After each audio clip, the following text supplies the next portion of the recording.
Welcome, Dr. Riemann, to our podcast, Roadmap to Joy. Thank you. I appreciate it, Alex. Dr. Brad Riemann is Embark Senior Clinical Advisor and is a member of our Clinical Advisory Council. He participates in clinical quality activities and makes recommendations to Embark on care, treatment, and services. His extensive experience in mental health positions help him advise us on clinical curriculum, practice guidelines, and specialty clinical programs such as obsessive-compulsive disorders, autism spectrum disorder, substance use disorder, and eating disorders. Dr. Riemann really has an impressive resume. He's been specializing in OCD and OCD-related disorders for over 35 years and is considered one of the foremost OCD experts and clinicians across the world. In fact, Dr. Riemann is widely regarded in the healthcare community for helping more people recover from OCD than any other clinician in America. One of the many areas we at Embark have found alignment with Dr. Riemann is his significant contributions to measurement-based care and standardizations of care. He's a prolific researcher and serves as a member of the Scientific Advisory Board of the International Obsessive-Compulsive Disorder Foundation, acting as expert consultant to the organization on research matters. And in fact, his research has been published in nearly 100 articles in professional journals, which is particularly impressive given he is someone who is in the practice setting, not the research or academic setting. Suffice to say, Embark is fortunate to have Dr. Riemann as a clinical leader and partner. Welcome, Dr. Riemann. Thank you very much. I appreciate that, Alex, and I'm so excited to partner with Embark. I mean, it's such a mission-driven organization, and certainly that's a real credit to you and your leadership team. So thank you.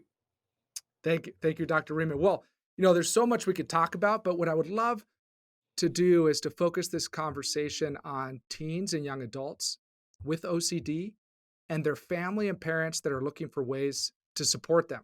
It's really a unique disorder and very debilitating condition. There's also so many misunderstandings, as I'm sure you're going to share with us, and it's very commonly misdiagnosed.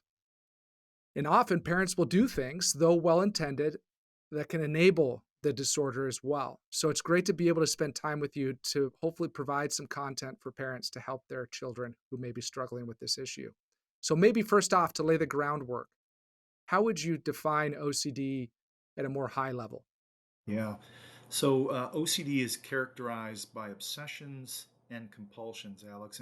And obsessions are these unwanted thoughts, images, or urges that generate high levels of anxiety. So some common examples might be the fear of becoming dirty or contaminated by coming in contact with things in your normal daily environment, or doubting whether you did something or did something correctly. Did I turn off the stove? Did I do that math problem right? Did I lock the door?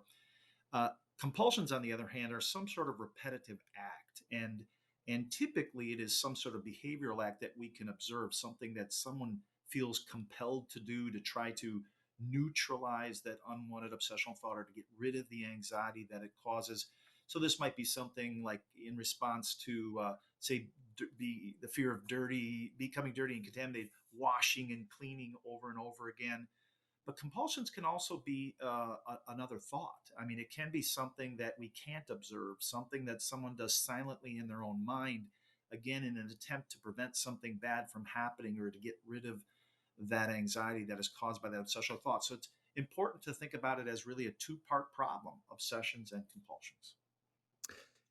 That makes a lot of sense, and providing the clarity on OCD isn't necessarily always something that's outward and something Mm-hmm. that can be visible to others around you. Uh, and also, what I found interesting is a lot of the examples you gave, I've dealt with myself, and probably most people have dealt with themselves.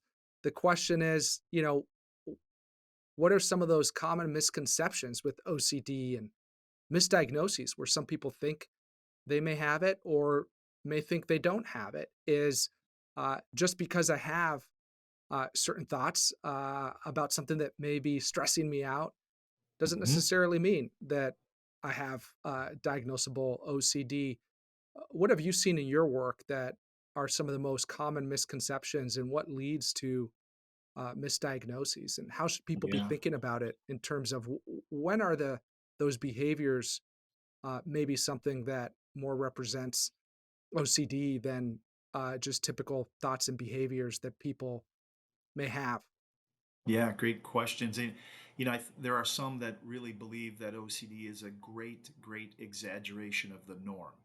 To your point, Alex, everyone has probably washed their hands from time to time when they just felt dirty. Everyone has gone back and checked a door lock, even though they were quite certain that they had closed that door and locked it. So some people again feel it's just a tremendous, but I do emphasize the word tremendous exaggeration of the norm.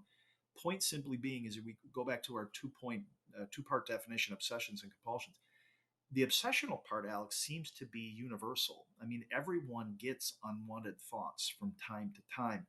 Um, and it just seems that, again, this exaggeration of the norm where someone with OCD has so many of those thoughts and does so many repetitive compulsions, whether it's checking, washing, counting, cleaning, whatever it might be, that it creates interference or disorder in their life. And then that's when someone like me says, well, you have obsessive compulsive disorder. But again, to your point, everyone's, a lot of these symptoms kind of ring bells and say, yeah, I've done that from time to time. But when your child or young adult starts to starts to have these issues so much that it creates this interference in their life, that's when it really is time to be thinking about getting an assessment and perhaps treatment. But it is commonly misdiagnosed, as you said, and the real error, I guess, here is that just because someone does or thinks something over and over and over again does not make it obsessive compulsive disorder. And like the media and lay people really kind of misunderstand that. And a perfect example, Alex, is kind of excessive video game playing. I've gotten phone calls from parents saying, oh, you know Dr. Riemann, you're an expert in OCD. My son has OCD. I'm so sorry to hear that. What sort of symptoms he has? He cannot stop playing video games. And I'll say, well, I never say never, but chances are that's actually not OCD. And they'll say, well, I don't understand. He's thinking about them all the time. He can't stop playing them. He can't go to school. It's interfering with his social life. The difference is, again, if we go back to the definition of an obsession, it's an unwanted thought, right? Whereas if you ask Johnny, do you like thinking about playing video games? He says, yep. And do you like playing video games? Yep. It's a problem, and it can be a serious problem. But in a way, it's almost kind of the opposite. And so, again, the take home message is just because you think or do something over and over again does not make it OCD.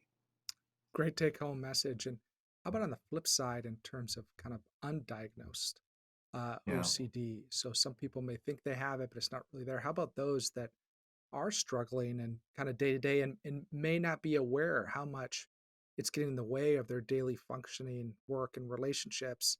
And others may not be aware of it too, or perhaps are. How should we think about OCD that's undiagnosed? Yeah. Great, great question again. First and foremost, we got to keep in mind that people with OCD, for the most part, do have some level of insight into their symptoms. And as a result, they fear embarrassment. They really are quite good at hiding their symptoms, even from their parents or their teachers or their spouse. We've gone into the classroom and spoken to teachers, of course, after obtaining proper consent.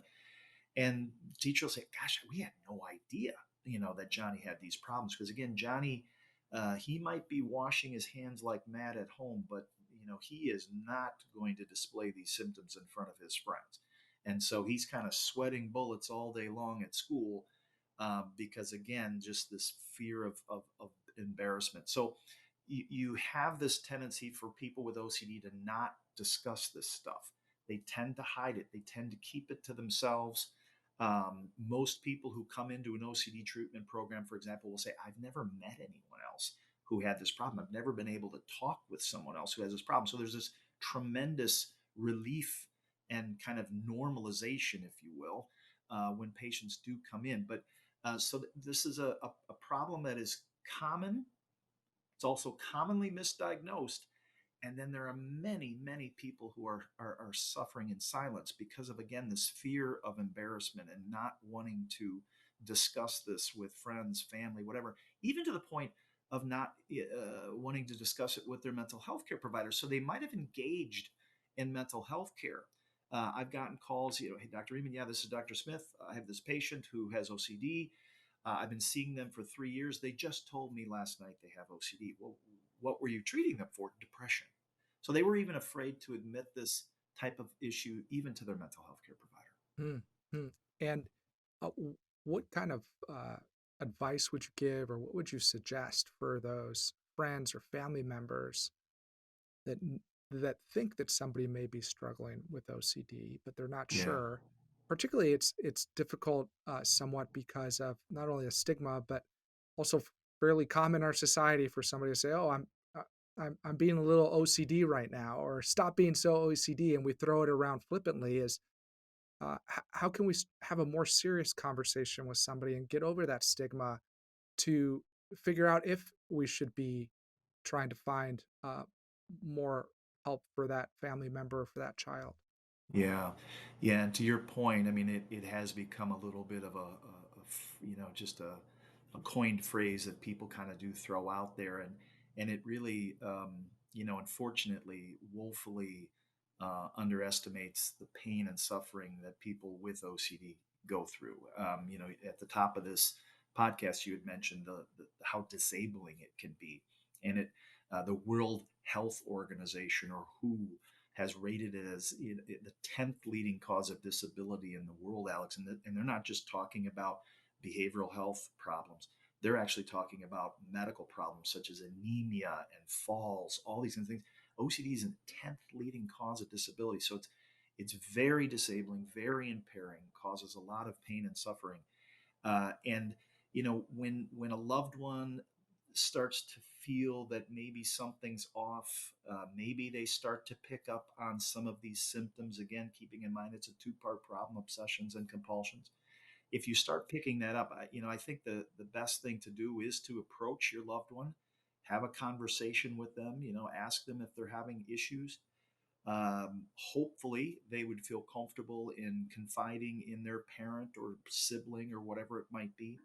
The other thing that I would suggest, and you had mentioned the International OCD Foundation, uh, their website is a tremendous wealth of psychoeducation material. I mean, they go into great length of what it is, what it's not, what to do, how to talk with a loved one, and certainly that's another thing that someone could do just to even inform themselves a little bit. Hey, I don't know, is this OCD? Isn't it? Is it normal?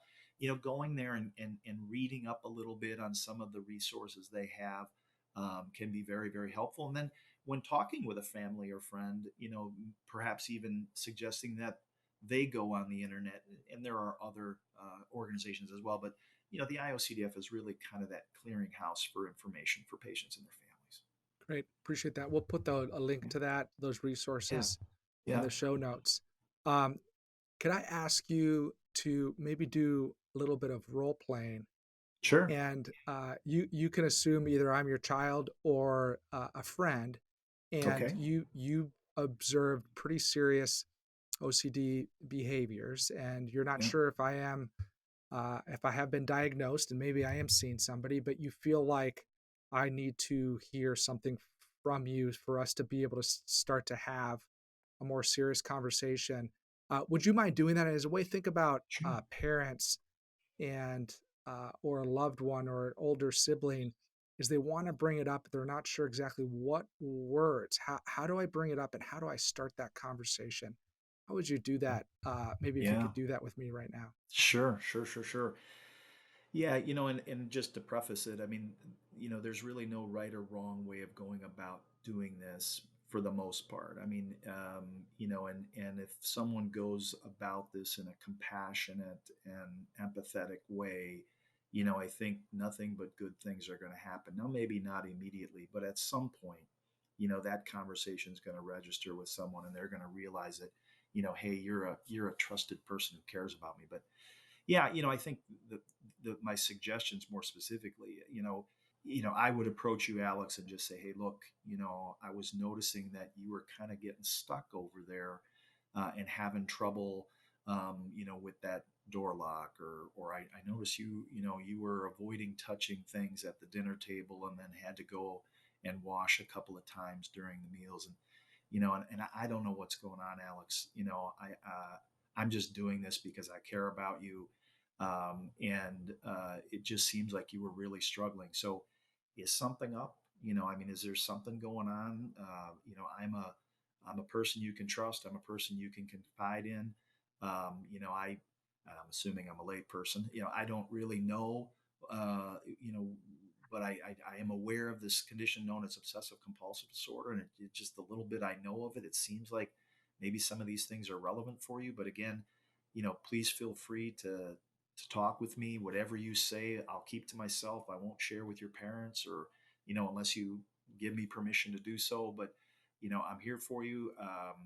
I can listen. I can try to help you in any way, shape, or form. I'm not trying to exaggerate what was going on, but it did seem like you were really struggling, and it just gave me a sense that this is kind of a something.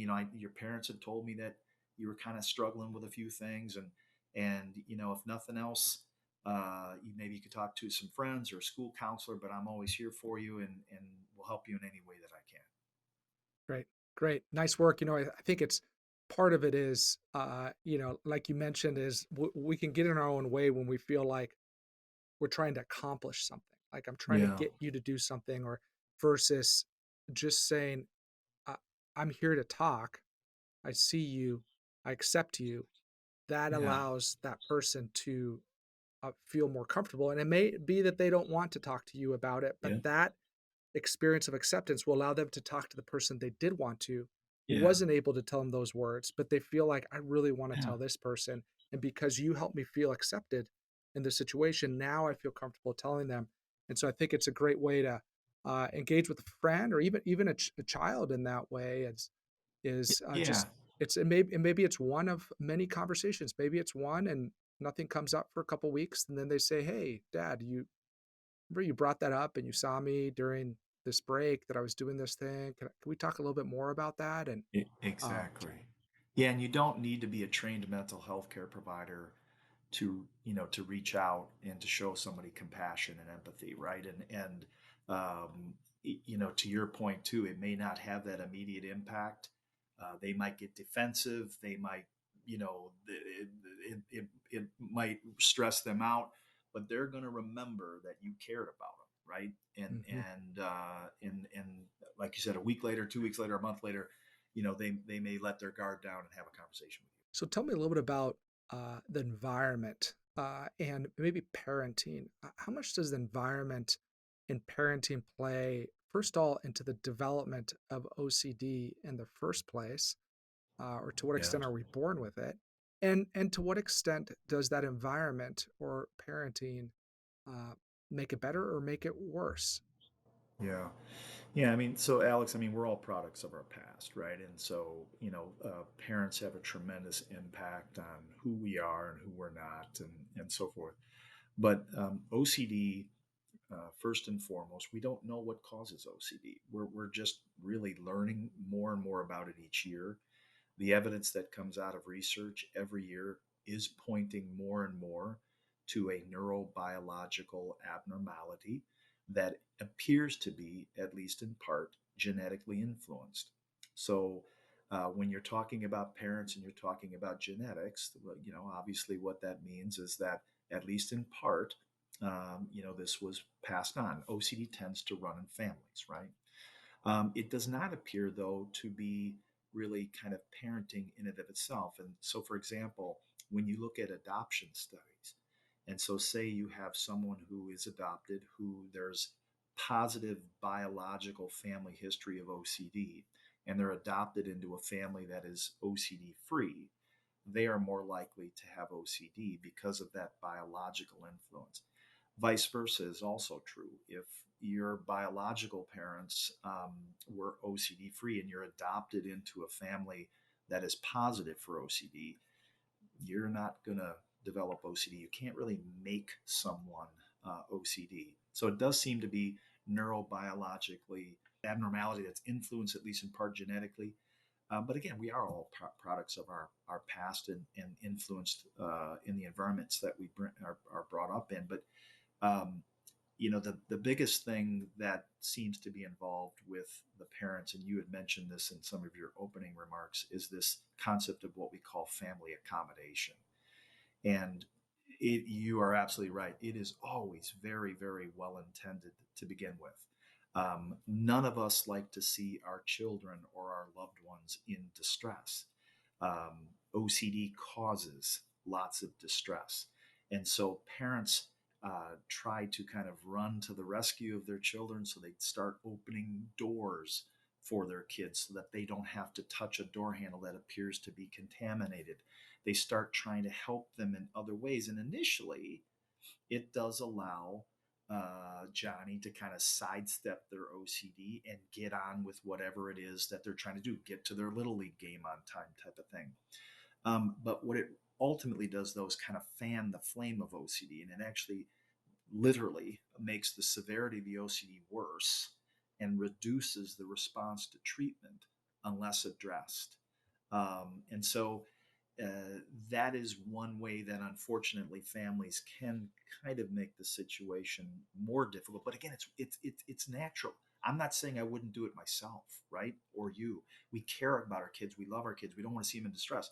But it has this kind of paradoxical effect. It has this kind of opposite negative impact on the OCD in the long run. So it has to be addressed in treatment.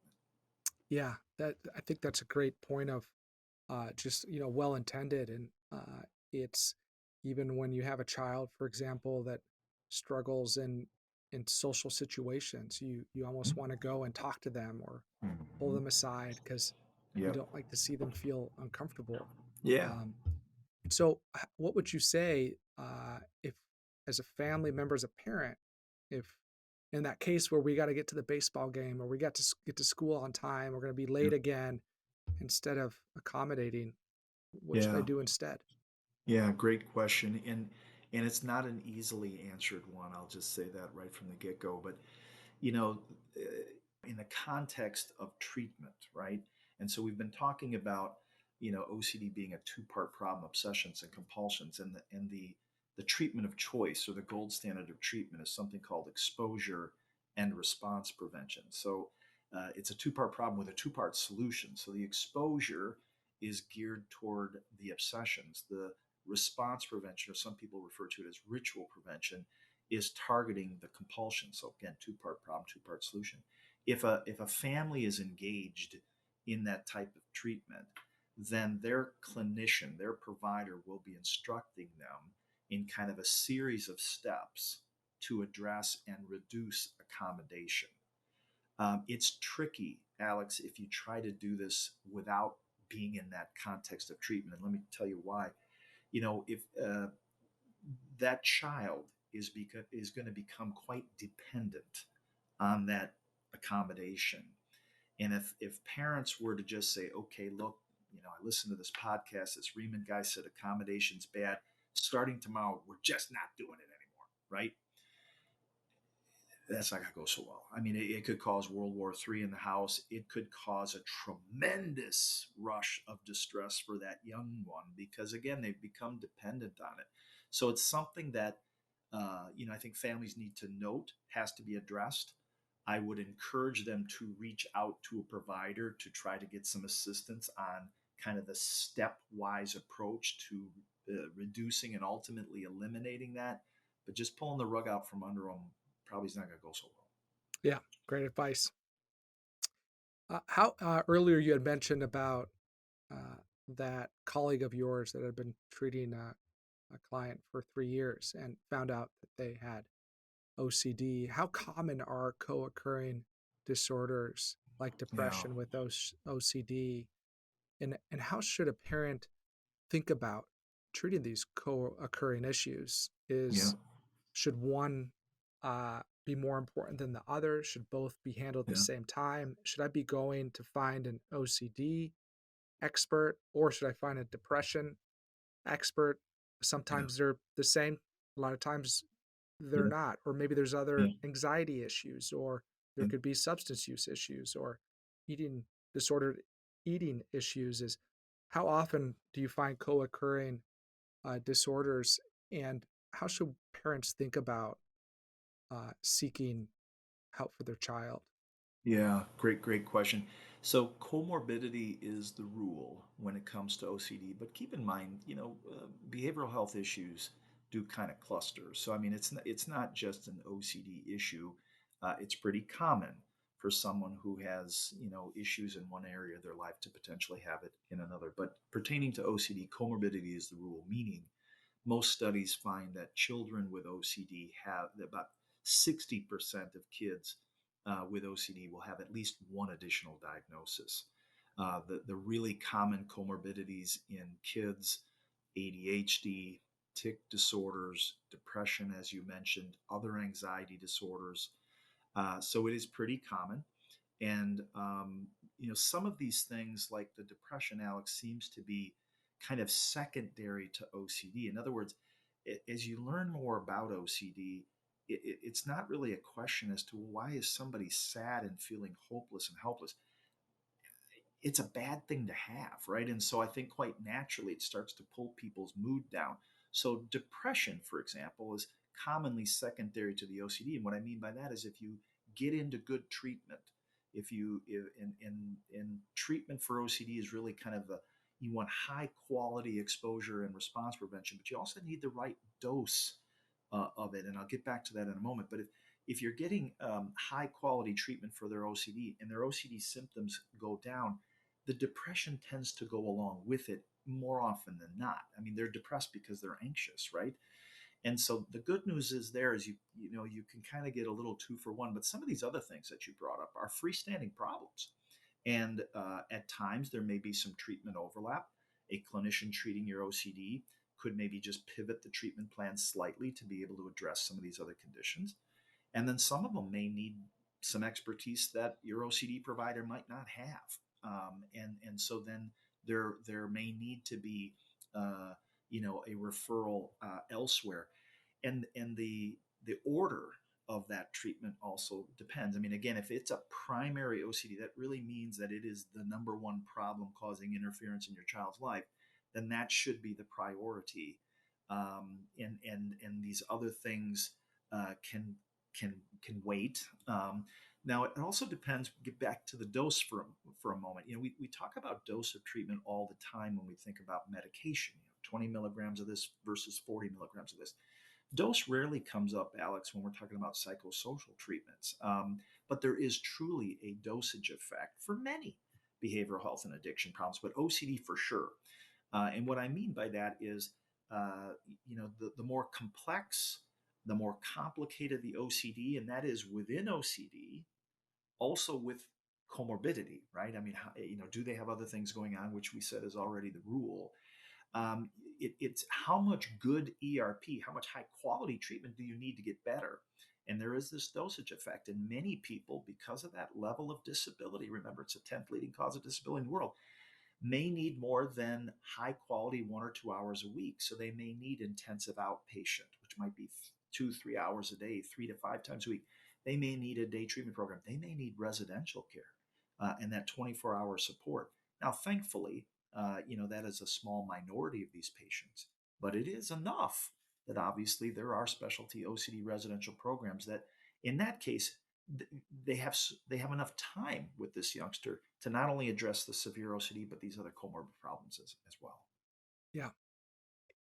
So we had you mentioned ERP. We have um, as you know, Southern California outpatient clinic that offer OCD programs for teenagers Mhm. in an IOP using Mhm. ERP, which, as you mentioned, is the gold standard.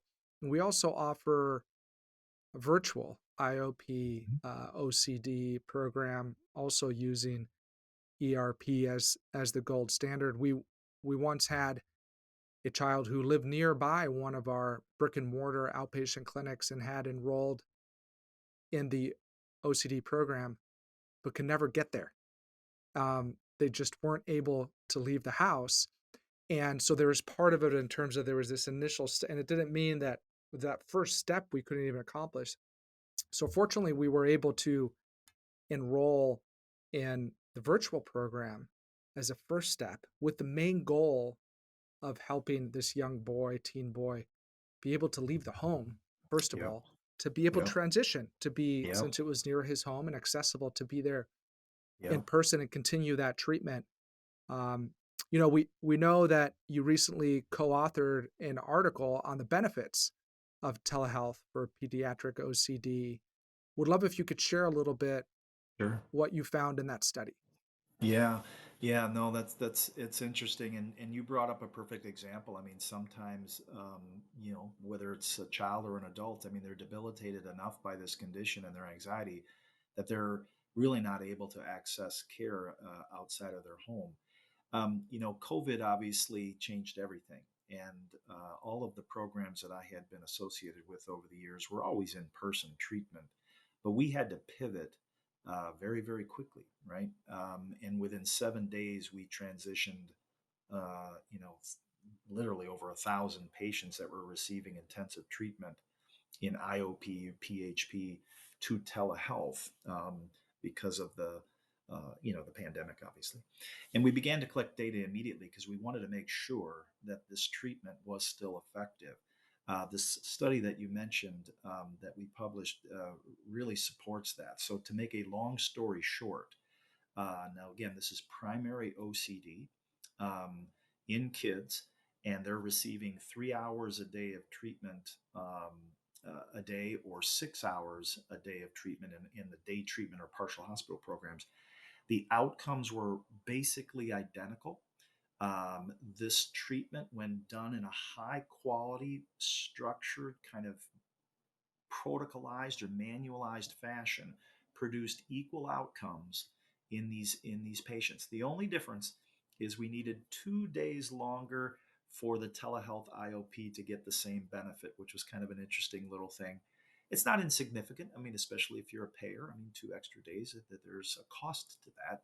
But the bottom line is these kids got better equally telehealth or in person. Now, what I think will be fascinating, Alex, I mean, kind of the follow ups to those things, is we also, however, were aware that there were probably, some young individuals who did not do as well telehealth. I mean, at the individual level, not at the group level with hundreds and hundreds and hundreds of patients. There were probably people who didn't respond to telehealth who would have responded to in person. And I think the interesting thing would be to kind of find out what predictors, would we be able to, what kind of data could we collect from an individual who is considering treatment and say, you know what, Alex, based on your responses to this, you have a choice. You could do telehealth or in person, or based on your responses here, you really need to do in person. And that ability to predict would be incredibly powerful. You brought up a perfect example of someone who could get geographic access to this clinic, but was too anxious, and the goal in treatment was to lower that to get them to come. But some, as you know, no matter how many clinics you have, say California that you brought up, it's an enormous state, and you could still be 4, 5, 6 hours away from your nearest specialty clinic, and as a result, being able to plug in telehealth would be a huge advantage. Yeah, yeah, it's really a great study and great conclusion given the issues of accessibility and Right. realizing that the vast majority of teens who are struggling with OCD, vast majority, do not have geographic access to high Right. quality That's right. IOP for specialized in OCD or PHP using the gold standard of ERP. It's the vast majority don't have that. So knowing that there are these telehealth options that, when done right, can provide similar outcomes. Yeah. Yeah. And to your point, I mean, even though it's such a common problem, and it's such a treatable problem, the vast majority of sufferers do not have that geographic access. And obviously, you were mentioning the programs that Embark is opening up. That's welcomed, right? I mean, in other words, the demand exceeds the ability to provide, and these new programs are going to open up access to a lot of young people who need care. You mentioned how treatable uh, the disorder is. Can you share a little bit more that can provide some hope for if there's a teen or young adult watching this podcast, or for a parent? What are some of those statistics or some of your experience around when treatment is done well, standardized, and with protocols? And and using ERP with experienced clinicians. How treatable is it? Yeah. In my opinion, Alex, honestly, it's the most treatable psychiatric problem we have when treated properly, and properly being again defined as the right kind of treatment delivered in a high quality care and then the right quantity that we were talking about, that dosage effect, right? And so plugging somebody into the appropriate level of care. The majority of people with OCD can benefit from high quality ERP just 1 or 2 hours a week. But then there's a subset of patients who just have to have more than that. I mean, it's just the dose isn't high enough. And so then this is where the IOPs come into play. And in some cases, even those partial hospital programs or PHPs that provide 6 hours. And then, of course, residential for, thankfully, the minority of patients. But again, it is a fairly large number because of how common the problem is. But it's very, very treatable. Just some examples. The overall kind of success rates that one will read about in the field, 80 to 85% of people who will engage in this treatment respond to care and get significantly clinically meaningfully better.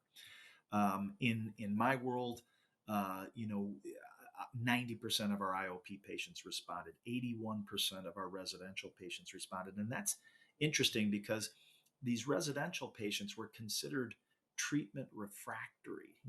They were considered patients who were not able to get better from treatment. And it's all about the dose piece, right? They just didn't have enough dose of it.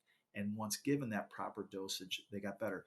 The reality of though is this: you get out of it what you put in it. And this is not a treatment, Alex, that one can benefit from passively. This is not something that one can absorb. It is one that you have to be an active participant in. And as a result, when you hear things like 85% or 90% or whatever it might be, there are patients who do put in effort who don't respond. Nothing's perfect. But the vast majority of patients who don't respond are unfortunately either unwilling or unable to really do the work that they need to do. It is, again, something where, it is an active engagement in this treatment. But if people do that, they get better. You mentioned about the doses and levels of care. Uh, Something that's so important to be able to provide that is simply having a continuum of care where Right. starting at that lower level of care, it may be that 1 or 2 hours a week is able to address the issue. But if it's not, we want to move to that 3 hours a day, 3 times a week. And if that doesn't work, Yeah. 3 hours a day, Yeah. 5 times a week, then 5, 6 hours a day in RTC, being able to step up. And that's good, just good healthcare, a good Yes. healthcare system where we Yes. intervene at the lowest level of care possible, Yes. least invasive, try to get that to work. But if it doesn't, we can quickly step up so we can nip it in the bud and then step them back down. It's less expensive, less invasive. That continuum of care is really important for delivering good outcomes. And as you point out, both up and down. In other words, if somebody is in a residential program, as you know, Alex, the goal is not to get them symptom free. The goal is to get them to the point where they're responding to care that they don't need 24-hour support anymore. And then if they go right into outpatient, if they go from that to 1 hours a week, that's kind of a big thud, if you will. And to your point, in a medicine, in a general medical surgical world, there's these step downs, and that's exactly what we have to build in our world. And so it's being able to ratchet it up if they need more dose, but then it's that stepping down as well. And the key here, to your point, Alex, is that even if someone has tried what they believe is truly high quality ERP, you don't want to throw the ERP baby out with the bathwater, so to speak. You don't want to sit back and say, well, we tried that and it didn't work. It could be, again, that the dose of the treatment you were receiving did not match the severity and the complexity of what you needed. Yeah. Yeah. And I love that you brought up the kind of general health care as you don't see people going to get knee surgery and then being sent home without a brace or any physical therapy. Exactly. It wouldn't go very well. Yeah. And they No. have follow-ups with their doctor, but often that Yeah. happens in our mental health care system for youth is they'll end up in a hospital or even a residential treatment center and then afterwards discharged and haven't seen improvements and go straight Yes. home. It's Yeah, as if you had knee surgery and you go straight home with no physical therapy. That doesn't mean the knee that's surgery right. wasn't effective. It That's right. means you didn't do the proper continuing That's right. care needed. That's So right. developing more of that. If I'm a parent and I'm looking for a therapist, because it may be the 1 to 2 hours, or maybe I've been doing the 1 to 2 hours, but it's not Yeah. working, and so I want a higher dose. So I'm looking for an IOP or the PHP, partial Yeah. hospitalization program, therapeutic day treatment program, or even RTC. And I'm a parent. What should I be looking for? What should I be Googling? What type of treatments exist? What type of programs are there out there? And how can you guide me a little bit to making sure that it is high quality and that I know that we likely are going to get the right dosage, the right interventions and treatments that are the most effective? Yeah, those are great questions. I mean, and again, in the OCD realm, the thing that you are looking for is exposure and response prevention, or again, sometimes referred to as exposure and ritual prevention. It's the same treatment, ERP nonetheless. That is the key ingredient you're looking for. You don't want to just find someone who says they treat OCD. You don't want to find someone who says they use evidence-based treatment. Evidence-based treatment, Alex, is this idea that research has found this treatment to work for this condition. But when we think about evidence-based treatment, we also have to make sure, yeah, but that clinician can apply that evidence-based treatment to patients just as well as that study did, right? So I can say I do these things, but that doesn't mean I really know what to do.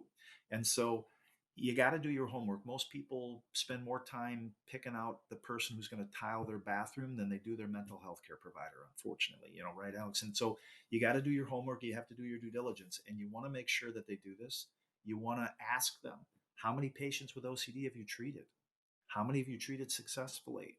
Um, if they're starting to use some of the jargon, ERP obviously, or exposure work or exposure hierarchies, and that's just a big master list of all of the exposures that this young person with OCD is going to have to do. That's starting to ring some bells. But ask questions. I mean, be informed. This is important, and sadly, there are not that many people who specialize in this. We did mention the International OCD Foundation before. They do have a tab, Find a Therapist. I'm assuming parents could reach out to Embark. And Embark would also steer people in the right direction. I mean, obviously, you might have a program that could help them in the vicinity that they live, or you could direct them elsewhere. But it takes a very specific kind of intervention to be effective, and the dose, to your point. Speaking of dose, can you discuss a little bit the role of medication in Yeah, treating OCD? What yeah. what are the considerations and what should parents know about medication and OCD? Yeah, so there are medicines that have been found to be helpful, Alex, in treating OCD. These medicines all come from a subset of antidepressants that affect a brain chemical called serotonin. Um, the good news, we mentioned before that, like for example, depression is a common comorbid condition. So if you have a youngster with OCD who is also depressed, these medicines kind of give you a little bit of a double whammy or a two for one. You're kind of helping nudge that depression along as well as the OCD. These medicines provide somewhere between 25 and 30% symptom reduction in the average patient. Some people get much more reduction than that. Some people, unfortunately, get none. But on average, you can expect about a 25 to 30% symptom reduction, which could be the difference between being able to go to school or not, or being able to go to work or not, or being able to engage in social relationships or not. The medicines are rarely enough in and of themselves, and ERP is really, again, considered the gold standard. So there was an expert consensus study done many years ago that I participated in, and the consensus of the expert OCD community was that everyone with OCD should get exposure and response prevention. Some should get exposure and response prevention plus medication. Great, thank you. As you'd mentioned earlier, it's the 10th leading cause of disability, and there are millions of people in the United States who are affected by OCD. So a lot more common than people know. In fact, My guess is some people may be surprised to know that Cameron Diaz and Leonardo DiCaprio and Justin Timberlake Mhm. are all living with OCD. And I share that just to open up a question around awareness and stigma. What would you recommend and what advice would you give? What steps can individuals take to raise awareness about OCD and reduce that stigma and advocate for better understanding and support? Yeah, no, and as you pointed out, I mean, there's been many famous people over the centuries, and certainly even currently that have that.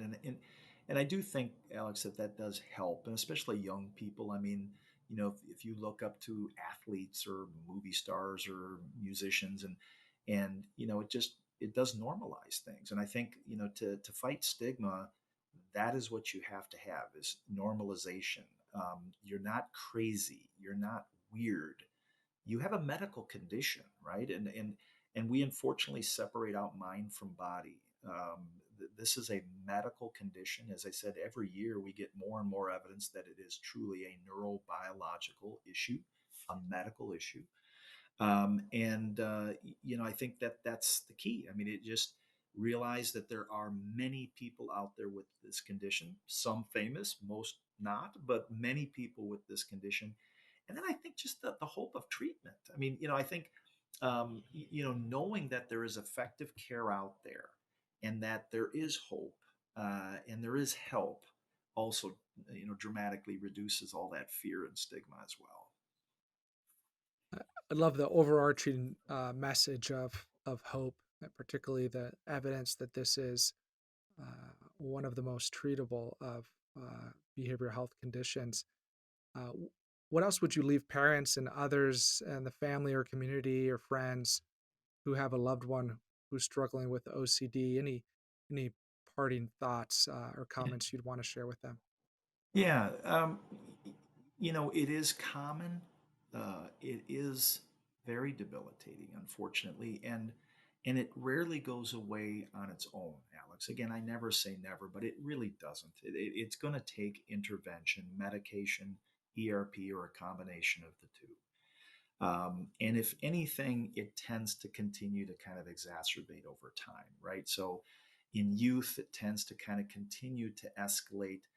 Then somewhere in, you know, young adulthood, late 20s, maybe around 30, for most, it tends to plateau off, but it's plateauing off at a pretty debilitating level, right?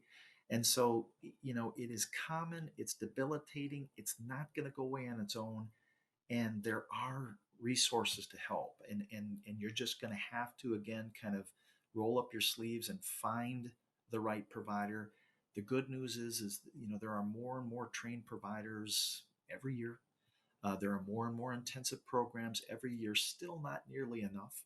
And then to your point, if you don't have geographic access, you might be able to plug into a good telehealth program. And the good news is insurance tends to support these programs. They insurance understands OCD. It understands how debilitating it is, and it understands it's not just a whim or a phase that Johnny's going through. And if anything, it's going to get worse. And so they do support treatments, and including intensive treatments. Great. Well, thank you, Dr. Riemann, so much for your time. We're Yeah, really grateful for your clinical leadership and clinical expertise.